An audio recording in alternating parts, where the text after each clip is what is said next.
Hey guys, welcome back into Legacy. As promised, here's the second of the videos I'm going to do this for today. Uh, I do want to talk about how to become a GM, DM, referee, whatever you want to call it. Um, and before I get started with this video is not intended to talk about gatekeeping. This is not to try to keep certain people away from the hobby or away from the GM's chair or anything like that. This video is specifically going to deal with things that I think are important to understand um, prior to sitting in the GM chair for the first time. Um, and hopefully it'll help you if you've never GM before, or if you know somebody who wants to GM who's never GM before. It'll help them understand kind of the things that I see that uh, are kind of common errors when people first start GMing, first start playing as the GM. Uh, with that said, let's jump into it. So the first thing that you're going to notice with this, and the first thing you have to do as a GM to learn how to do it, is you need to learn the basics of what a GM does. Um, and that can come from several sources. There are good books written on it. There are great articles written on it. There are plenty of good videos out there on learning how to GM and learning the basics of GMing. Guys, learn the basics. Learn how to keep flow going. Learn how to use NPCs. Learn how to build your world. Learn how to pace a plot. All those kind of things. And the way that you learn those basics is there. Like I said, there's a couple ways you can do it. You can learn from text or videos if you don't have somebody that can help you. The much better and I think cleaner way to learn is to sit under a competent DM and watch how they handle it and learn from somebody who's done it. Um, Generally speaking, that's a good way to learn. A very competent GM is going to handle all the aspects of RPGs very well. And if you and you don't have to do it. I'm not going to say you need to do it for a certain time frame or anything. Everyone's going to be different. My suggestion uh, would be at least one decent length campaign. That would be about 6 months plus. Would be my ideal time frame. 6 month plus campaign under somebody who knows what they're doing. Um, but that's not a hard rule at all for me or anyone else. Um, because there are some people learn faster, some people learn slower, so it's going to kind of depend on your own learning speed and how well you pick things up and stuff like that. Um, if you're learning to GM though, but learn, watch, learn, listen, um, and you don't have to do things exactly the same way as another GM at all, but just watch how they handle things like if games stall, how do they get them back on track? Uh, how do they come up with NPCs quickly, and how do they create personalities quickly, and that kind of stuff. Um, you know, really watch and learn. Just learn, learn, learn, learn till you have the key components down on what makes a D&D session, for lack of a better word, we're going to use D&D generically here, a D&D session move. There's a lot of elements of DMing that you have to know, and you'll get better at all of them as you do the art, as you practice the art. But if you don't really understand what they are and you try to GM, you're going to have a lot of issues in your game. Games are going to stall, players are going to be frustrated, you're going to be frustrated. But if you walk into the table with those basics already kind of under your belt in some capacity, you're not going to have as many problems with that. And then you can focus on other aspects of it.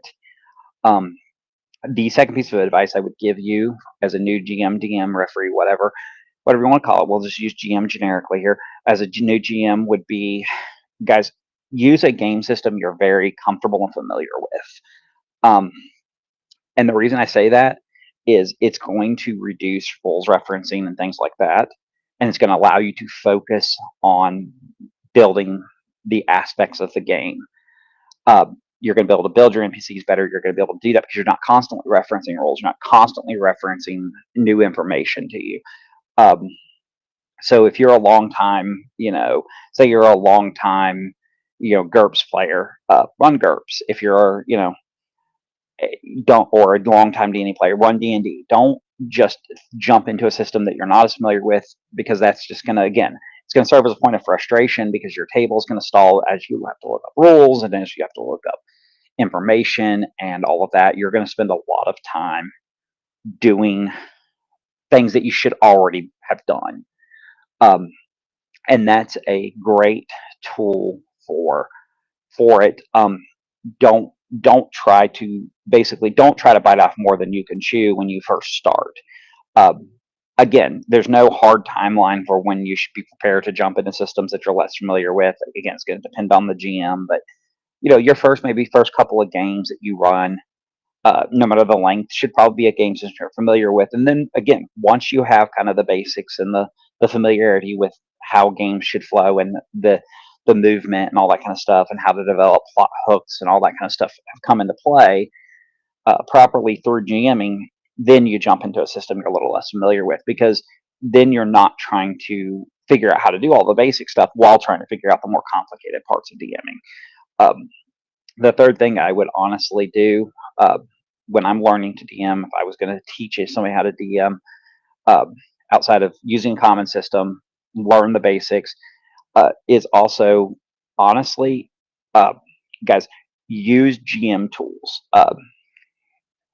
And by that, I don't mean like note taking tools. I'm talking about use, use plot decks, use or plot dice or whatever. Uh, you know, use side objects that are designed to make jamming easier on you. I was telling a guy last night. I don't remember where I saw it, but there was a guy that was talking about building a deck, and it was basically tarot cards. And I don't remember what game system he was using it for, but the idea was that if the game started to stall for some reason, you could pull a tarot card and it would give you a complication or something to the game to give the players something new to attack. Um, so, for example, say you're doing an investigative game, you could draw a tarot card that a key clue gets stolen from them. Uh, those are great tools for new GMs because it takes something off your plate while you're trying to learn how to do it. And eventually you won't need those tools. Eventually you'll be able to do all that on your own. But when you're a newer GM and you have a story in your mind and you want this story to go off a certain way or whatever, but the game kind of stalls out, you may have a hard time coming up with a reason for them to continue down the line that you're going. So sometimes tools like that can be really useful in helping you get your players on the same page and getting the adventure to continue moving when it would otherwise not. Um, use those types of tools. Use another great tool for beginning GMs. I know there's a lot of controversy among uh, GMs about this. Don't be afraid to use a GM screen. Um, Even if you don't have it up in front of yourself to hide your roles, keep it handy. A lot of GM screens have a lot of the most basic information on them. So if you need to reference how much a penalty is for XYZ, it's a lot of them are going to have that on a GM screen. Uh, use those tools that are available to you. Again, until you master all the parts, that you begin to master the parts. And eventually, like I said, eventually you'll be able to wean off of needing those tools as you begin to learn how to do everything on the fly.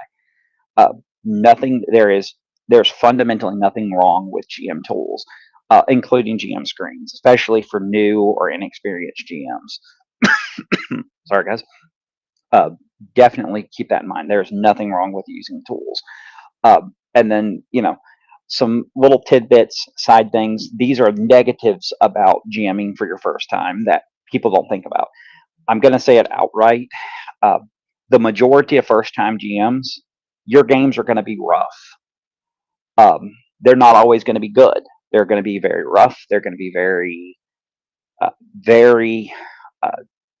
bump, stop, and go at times. There's going to be a lot of rules referencing. There's going to be a lot of that kind of stuff as you are learning how to adjudicate roles, how to make quick rollings to the table, how to, to experience as you experience edge case rolls and things like that. That's all going to come up. Then you're going to have parts in your story where, like, perhaps you didn't think of something and it leaves a hole in your story that you have to suddenly fill, or those things are all going to happen to you because it's your first time. It's going to happen. Don't let yourself get down if you find yourself in those situations. Your very, very few first time GMs run a game that is, how do I phrase this properly? That is knock your socks off.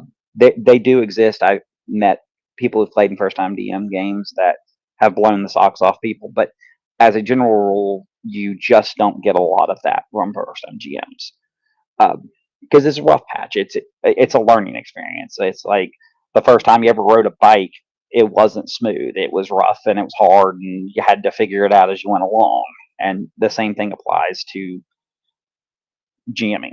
The second piece of kind of negativity there is, guys, know that GMing is an art form, because it is a form of storytelling. It is a role playing, to me, at its most intricate levels, is a collaborative storytelling with rules. Um, and so you may not be a great storyteller when you start. You may not be. You may have a hard time coalescing your ideas together. You may have a great idea that's just very hard to pull together because you're not great at it yet. Uh, Again, not all GMs that start are this way, but a lot of them are. Uh, you know, you're going to learn it. You're learning art. You're learning the art of storytelling. You're learning the art of doing what a GMing requires. Um, it is not as simple as just sitting behind the screen and suddenly everything comes together. Which leads me to the third kind of negative that a lot of new GMs and referees don't understand when they first start. Um, GMing is time intensive.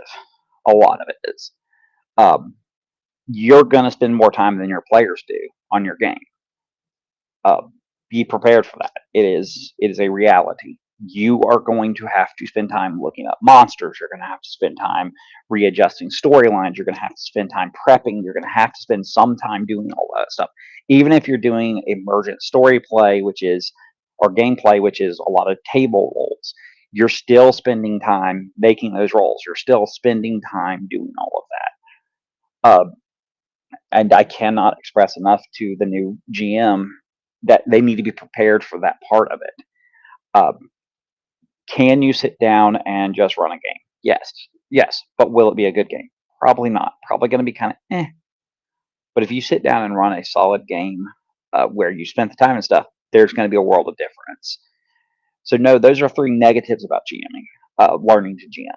Know those three negatives. Your games are going to probably be rough. You're going to have holes in your game. You're going to have holes in your knowledge. You're going to have holes. You're going to have things that you need to work on very clearly.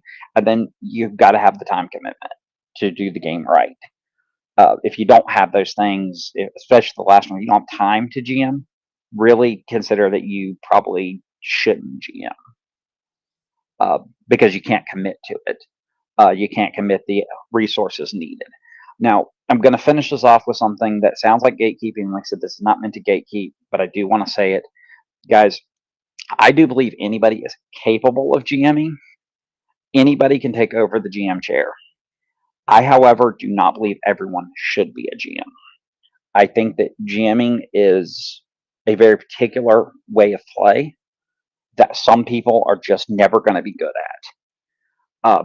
And that's not to reflect negatively on people. I know people who are great players that have tried to GM that are terrible GMs. And vice versa. I know people that can GM their way through anything and they make terrible players, regular players, because they always in the GM mindset.